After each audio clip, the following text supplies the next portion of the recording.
drain. Traders tend to short it or take puts against it. The process involves 2 steps. Now, this has to do with people who are shorting the stock, not taking put options on it. Now, in the first step, when they try to short the stock, a trader will borrow shares in the company and sell them at their present market value. However, they eventually have to buy back and return those borrowed shares as they sold something they didn't really own. The trader is hoping to repurchase and return those shares at a lower price than the original sale. Now, obviously, a stock price falls when sold and rallies when bought. I just told you that. And as a result, when closing a short position, a trader might actually cause a brief uptrend in that stock. We also call it in the Wealth Institute the head fake. Now, if a bunch of traders repurchase their short sold shares at the same time, then they cause a large but brief rally. This is how most dead cat bounces happen. Okay? Dead cat bounces may also result from errors in technical or fundamental analysis. A fast dropping stock may deceptively appear to give off certain, quote, buy signals, end quote, as it heads towards zero.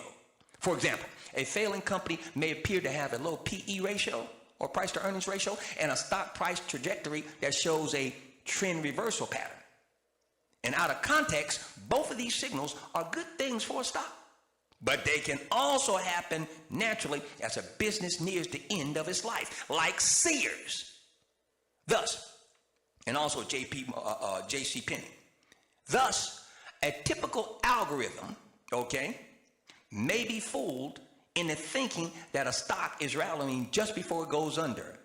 And this also may dupe a gullible trader or investor, human investor. And if they are unlucky, they may act on this idea, okay, which is foolish, and they may buy some of those shares, thus contributing to a dead cat bounce.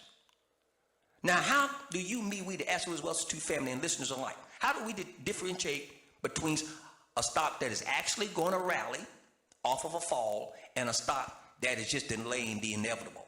How can we keep away from catching a falling knife? How can we spot a dead cat bounce? Now, I've just identified 2 major causes of these brief faux recoveries: short closings and analysis error. Fortunately, both of these behaviors leave telltale signatures in the market. And I'm about to tell you what they are now. Now, one publicly available piece of information about any stock is the short interest. Write that down, short interest. Now, shorting involves borrowing shares and paying them back with interest. And interest rates are determined based on a risk of default. So a stock's short interest rises as more and more people borrow shares to bet against it. Now, if you're thinking about buying a downtrodden stock, keep a weary eye on the short interest. If it's very high for a while, then drops just as a quote-unquote rally starts, you better stay away, because that cat is as dead as a doornail. Now, spotting analyst error is a little bit trickier. You see, the best way to avoid getting duped is simply to read analyst recommendations with a healthy degree of skepticism. Trust but verify. If a commentator is supporting their buy recommendations with 1 or 2 metrics and can't explain the broader context of their theory in plain language, that's another red flag. You see, dead cat bounces are usually identified in hindsight.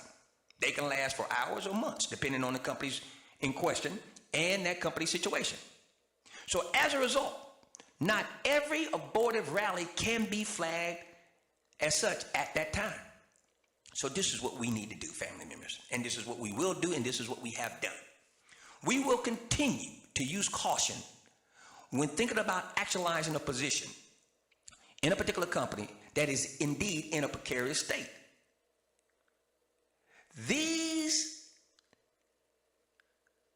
tips, if you will, these insider jewels that I've just given you can help you spot some obvious dead cat bounces. But ultimately, it's up to you to make sure you land on your feet And you complete all of your drill downs as we teach them to you in the ASK THE WIZ Wealth Institute, so you do and you don't get done. Let me repeat that. You want to do and not get done by this U.S.-based and internationally based stock markets. Now, family members and listeners alike, when we come back,